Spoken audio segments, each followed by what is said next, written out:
खुलुमबाय रायजोफोर दिनैनि गोदान भिडिअ बयखौबो बरायबाय दासिमनि माखासे गोनां खौरांफोर लानानै फैदों नोंथांमोना भिडिअखौ जोबजासिम नायलांदो अब्ला दासिमनि खौरांफोरा फारियै थांनाय 19 जानुवारियाव क'क्राझार कारिगावआव जालांनाय दुखुनांथाव जाथाय आरो 20 जानुवारियाव सावथाल आरो बर'नि गेजेराव जालांनाय दाङाबाजिनि सायाव मैया क'क्राझाराव गासैबो हारि माहारिनि आफादफोरखौ लानानै क'क्राझार जिल्ला बेंगिरि पंकज चक्रवर्ती बिटिसिनि गाहाय खुंगिरि हाग्रामा महिलारि मन्त्रि जयन्त मल्ल बरुवा आरो केबिनेट मन्त्रि चरण बर'नि नुजाथिनायाव बिटिसि सेक्रेटारियेटआव गोजोननि सावरायनाय जानानै थाङो। बे गोजोन सावरायमेला जोबनायनि उनाव क'क्राझार जिल्ला बेंगिरि पंकज चक्रवर्ती बिथाङा खौरांगिरिफोरनि गेजेरजों बुंदों क'क्राझाराव थासारिया सुग्लायबाय गिनो गोनां गैलिया आरो जायफोरा रिलिफ केम्पफोराव आश्रय लानानै दङ बिथांमोना गाव गावनि न'आव थांफिननांसिगौ रिलिफ केम्पफोराव थानो गोनांथि गैलिया। जायफोरा न' बां जि जोम जिफोर खहा जाबाय बेफोर गासैखौबो गोख्रैनो जुगायनानै साफ्रोमखौबो गाव गावनि न'आव दोनहैनायनि बेबस्थाखौ खालामगासिनो दं होननानै बुङो क'क्राझार जिल्ला बेंगिरि पंकज चक्रवर्ती बिथाङा। लोगोसे बिटिसिनि गाहाय खुंगिरि हाग्रामा महिलारि बिथाङाबो गोजोन सावरायमेल जोबनायनि उनावनो खौरांगिरिफोरनि सिगाङाव बुंदों दि बे सावरायमेला गोजोनै आरो ओंथि गोनां पजिटिभलि जानानै थाङो आरो बे गोजोन सावरायमेलनि बाथ्राफोरखौ लानानैनो रिलिफ केम्पफोराव आश्रय लानानै थानाय बर' आरो सावथालफोरनि केम्पफोरखौ नायगिदिंहैदों खौरां लाहैदों।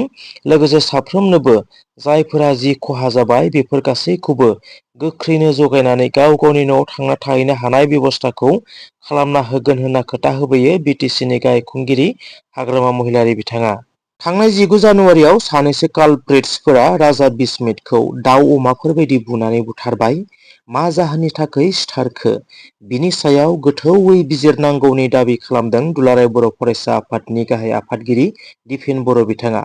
जाय कालप्रिट्सफोरा राजा बिस्मितखौ दाउ अमाफोर बायदि बुयै बुयै खासि बिस्रि बुथारबाय बिनि सायाव गोजौ थाखोनि बिजिरनाय खालामनांगौ आरो दायनिगिरिफोरखौ फासिनि साजा होनांगौ होनना दाबि खालामदों दुलाराय बर' फरायसा आफादनि गाहाय आफादगिरि दिपेन बर' बिथाङा।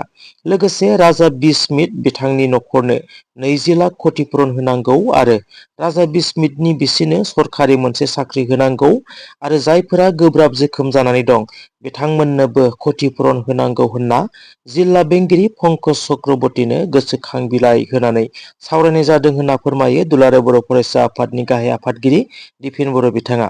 लोगोसे रुंसारि राजा बिस्मितनि बिसि आरो न'खरनि सोद्रोमाफोरखौ लोगो हमहैदों आरो न्यायनि थाखाय आबसुआ अरायबो नांलांगोन होनना खोथा होबोयो।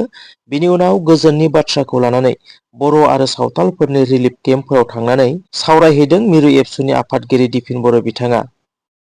बिटिसिनि गाहाय खुंगिरि हाग्रामा महिलारि बिथाङाबो मोन्नैबो दोलोनि गेजेराव थांनानै गोजोननि बाथ्राखौ लानानै सावरायहैयो आरो दिनैनि गेजेराव जायफोरनि न'फोराव सावजायाखै साफ्रोमबो गाव गावनि न'आव थांफिननांगौ होनना बयखौबो खावलायो। आथिखालाव रायजोआव भट दाननायनि दावराव दावसि जानायखौ नुबोगासिनो दङ। बिजेपि सरकारा गोबां सुबुंफोरखौ गैला होननानै भटार लिस्टनिफ्राय दानना होनाय जाथाया सोराङाव फैदों। मैया मोनाबिलियाव तेजपुराव 150 सुबुंफोरा गावसोरनि मुंफोरखौ भटारनिफ्राय दानना होनायनि अजदजों हरजिखावदों।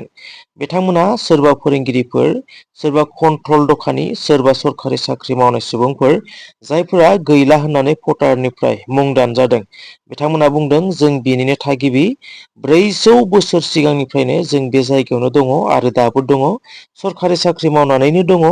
जों थैयाखै। नाथाय बिजेपि सरकारा मा थांखिजों जोंखौ गैला होननानै जोंनि भटारखौ दानखो होननानै हरजिखावदों तेजपुराव। बर' रावजों भिडिअ बानायनानै ससियेल मिडियायाव मुंदांखा जानाय बडलेण्ड हेम्ब्रम होनना जायखौ जों मिथियो बे भिडिअआ ससियेल मिडियायाव गोबांथार गोसारदों। बेखौ लानानैनो मैया बडलेण्ड हेम्ब्रम चेनेलनि अनार गुलाबसन हेम्ब्रमआ गावनि फेसबुक पेजनि गेजेरजों दुखु मोननाय फोरमायदों। मानोना बे भिडिअआ सप्ता 3 आगोलावनो आपल'ड जानाय भिडिअ आरो बे भिडिअआव जोंनि सानथालिफोरखौ कलम बहियाव गोसो होनांगौ, सानफ्रोमबो जौ लोंनाय, बोरला बाथुल लानानै जिउ खुंनायखौ सोलायनांसिगौ होननानैसो बुंनाय जादों होनना क्लियारिफिकेसन होदों गुलाबसन हेम्ब्रम बिथाङा।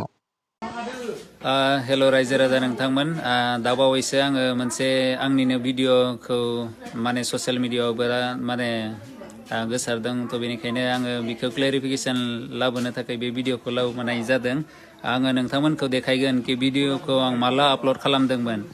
नै बेनो जादों आंनि बोलावland हेम्ब्रम पेजआ, बेवहाय सानथालियाव हगारो आङो। ओमफ्राय नै बे नायदो, बे बोरला थिरनि बे भिडिअखौ नायदो। नै बिनि कमेन्ट्सआव नायोबा बेवहाय नायदो 29 उइक्स एग' नुबाय दा, नै नायदो बिखौ नायदो 29 उइक्स एग'।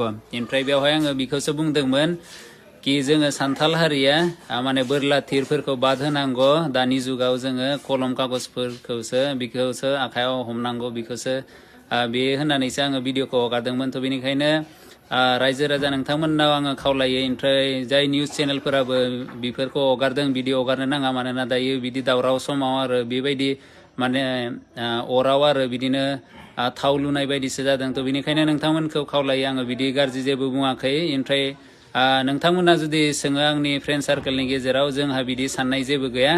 जोङो अरायबो माने सिगांनिफ्रायनो बर'जों एखेलगे जोङो बिदिनो थाबोगासिनो, ओमफ्राय आरो बिदिनो एखेलगे थाबायलांगोन। थ' बेनिखायनो रायजो नोंथांमोननाव खावलायो कि बिदि गाज्रि साननाङा, आरो बेबायदि गरम समाव जोङो गावजों गाव अनलायनांगौ।